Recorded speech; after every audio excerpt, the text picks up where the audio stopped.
Hi guys, welcome back to my channel. నేను మీ ముకుంద. నేను చేయబోయే రెసిపీ ఆంధ్ర భీమవరం అరిసెలు. నేను 2 కిలోలు బెల్లం తీసుకున్నానండి, 3 కిలోలు పిండి తీసుకున్నాను. బెల్లం పాకం వచ్చే వరకు వేడి చేయాలండి. బాగా ఉండపాకం వచ్చాక అందులో మనం 24 గంటలు నానబెట్టిన బియ్యాన్ని గిన్నెకి తీసుకెళ్ళి పిండి ఆడించుకుని తీసుకొచ్చాం. దాన్ని ఉండపాకం వచ్చాక అందులో పిండేసి బాగా ఉండలు లేకుండా కలపాలండి. మా వారు గట్టిగా కలిపారు పాపం.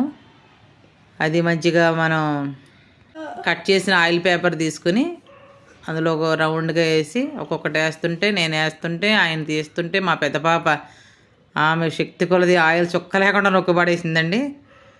మళ్ళీ అరిసెలో చుక్క నూనె లేదు, అంత మంచిగా వచ్చింది.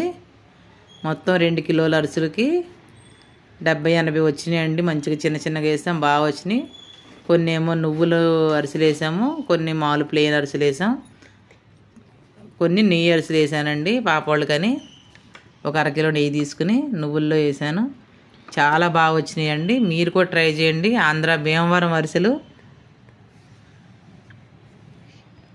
సంక్రాంతికి మీరు ఏం చేసుకున్నారు మాకు చెప్పండి, మేము చేసుకునే అన్నీ చెప్పాం. హ్యాపీ సంక్రాంతి. సబ్స్క్రైబ్ చేయండి, లైక్ కొట్టండి, షేర్ చేయండి. బాయ్.